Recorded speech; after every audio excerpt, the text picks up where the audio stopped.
भूतकाल और भविष्य काल से हम, जिनका कोई अस्तित्व नहीं होता, वर्तमान काल ही होता है, उसमें जीने की इच्छा भी होती है, फिर भी मन जो है वो चला ही जाता है अक्सर। तो वर्तमान काल में जीने के लिए क्या, क्यों जीना है वर्तमान में? क्योंकि वर्तमान ही सत्य है। तुम वर्तमान में बैठ करके शराब पीना चाहो और इस बात को बिल्कुल नज़रअंदाज कर देना चाहो, भुला देना चाहो कि इसका कल नतीजा क्या होगा, तो ये कहाँ की समझदारी है? ये भी बड़ा प्रचलन चला है, न जाने कहाँ से ये कल्ट आया है, लिविंग इन द मोमेंट, कि नहीं हमें ना अतीत के बारे में सोचना है ना भविष्य के बारे में सोचना है, बस अभी जो है उसमें डूब जाना है। ठीक, कल शराब पी थी और नाली में गिरे थे, हम इस बारे में सोचना ही नहीं चाहते, और अभी फिर बैठकर पी रहे हैं और कल इसका अंजाम क्या होगा इस बारे में भी सोचना नहीं चाहते, क्योंकि अगर अतीत के बारे में सोचा तो भी शराब छोड़नी पड़ेगी और भविष्य के बारे में सोचा तो भी शराब छोड़नी पड़ेगी। तो बस live in the now.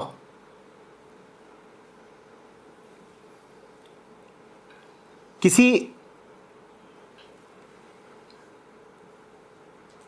Company का तो विज्ञापन भी आता था, ओ यस अभी, जितनी वासनाएं हैं बिल्कुल अभी पूरी कर लो, ये विचार भी मत करो कि इसका परिणाम तुम्हें ही भोगना है।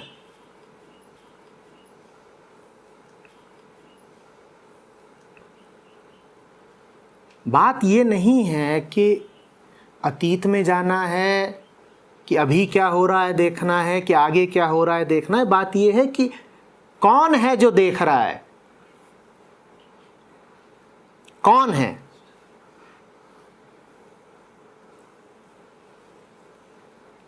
एक अपराधी योजना बना रहा है कि कल लूटना है, वो भी भविष्य का ख्याल कर रहा है ना, कर रहा है ना।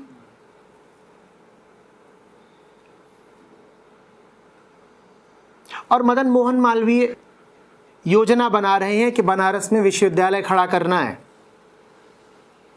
और बहुत बड़ी यूनिवर्सिटी, तो उसकी भी योजना बनी होगी ना।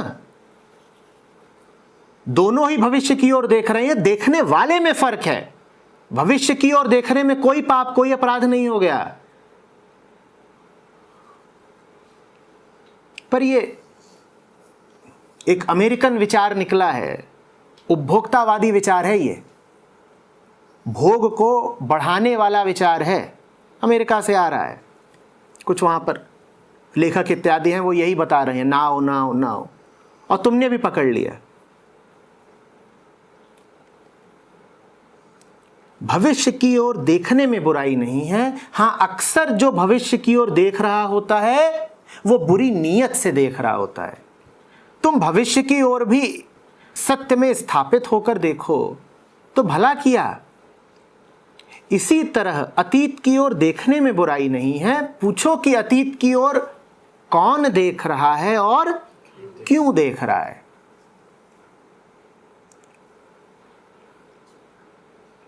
कितने ही धर्म ग्रंथों, शास्त्रों, पुराणों में अतीत की घटनाओं का वर्णन होता है। क्या वो अतीत की बात नहीं कर रहे? गीता में कृष्ण अर्जुन से कहते हैं कि ये ज्ञान अर्जुन जो तुझे मैं आज दे रहा हूं, बहुत पहले न जाने कितने ऋषियों को मैं दे चुका हूं। उनके सबके नामों का वर्णन करते हैं और पूरी श्रृंखला बताते हैं, मैंने इसको दिया, उसने इसको दिया, उसने इसको दिया, उसने इसको दिया। क्या कृष्ण अतीत की बात नहीं कर रहे हैं? तो अतीत की बात करने में क्या नुकसान हो गया भाई? ये नई अस्पृश्यता है कि past and future are untouchable.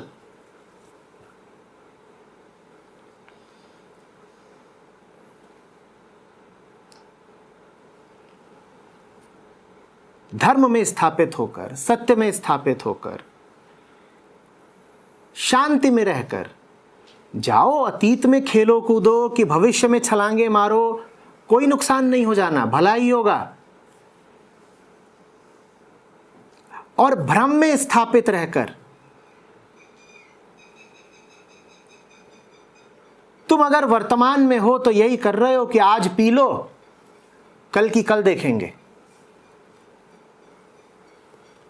आज चोरी करके भी मजे कर लो, कल जो होगा देखा जाएगा।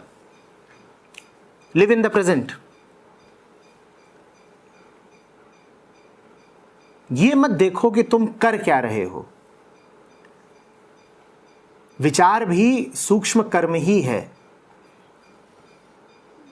ये मत देखो कि कर क्या रहे हो, कर्म क्या है। ये देखो कि कर्म के पीछे का कर्ता कौन है। कर्ता अगर सत्य को नमित है तो उसका कोई भी कर्म बुरा नहीं हो सकता, और कर्ता अगर अहंकार में पगा हुआ है तो उसका कोई भी कर्म अच्छा नहीं हो सकता। कर्ता पर ध्यान दो। संतों ने तो कितनी बार तुमको चेताया है कि देखो जैसे जी रहे हो इसका परिणाम क्या होगा। कबीर साहब तुम्हें अतीत की ओर भी ले जाते हैं कि जब मां के गर्भ में थे तब तो सर नीचे ही था तुम्हारा, अब बाहर आकर के जरूर तुम बहुत सर उठा के चल रहे हो। ये अतीत की ही तो घटना याद दिला रहे हैं। और बार बार जो तुमसे कहते हैं कि देखो तुम्हारा हश्र क्या होने वाला है, ये भविष्य की ओर ही तो ध्यान खींच रहे हैं। तो अतीत को देखना, भविष्य को देखना अपने आप में कौन सी बुरी बात हो गई भाई।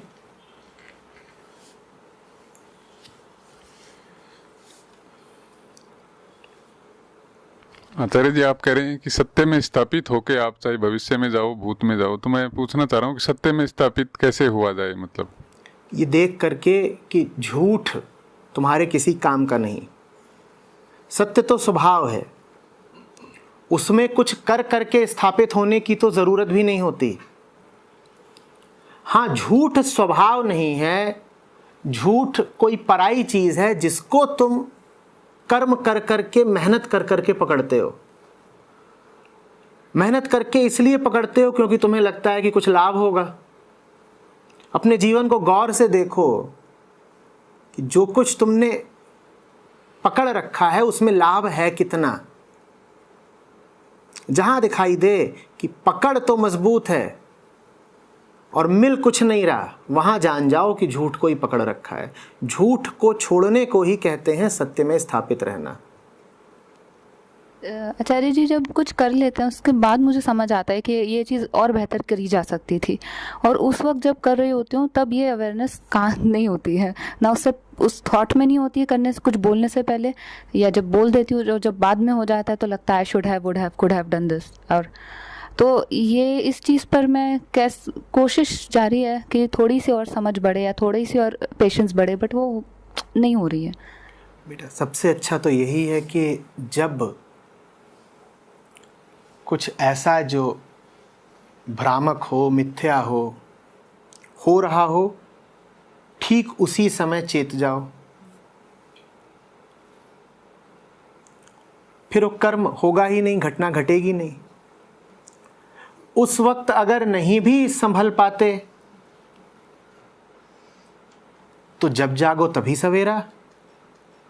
जब जानो कि भूल में जी रहे हैं तभी भूल सुधार कर लो। और विकल्प क्या है? अगर तुम कह रहे हो कि कई बार तुमको समय रहते पता ही नहीं चलता कि भूल हो रही है, तो चलो जब पता चले तब तो सुधार लो भूल को। पर तुम तो भूल के साथ ही तादात्म्य कर लेते हो। ये बड़ा अहंकार है। तुम कहते हो हमने भूल करी थी ना, तो भूल कैसे हो सकती है? हमारी शान देखो, हमारी होशियारी देखो। तो हमने जो करा था उसको हम भूल कैसे मान लें? हमारे द्वारा की गई भूल भी भूल नहीं है, क्योंकि हम बादशाह हैं। और बड़ा अपमान होगा, बड़ी नाक कटेगी अगर मान लें कि अभी तक भूल में जी रहे थे। तो भूल सुधारने की जगह तुम भूल की रक्षा करना शुरू कर देते हो।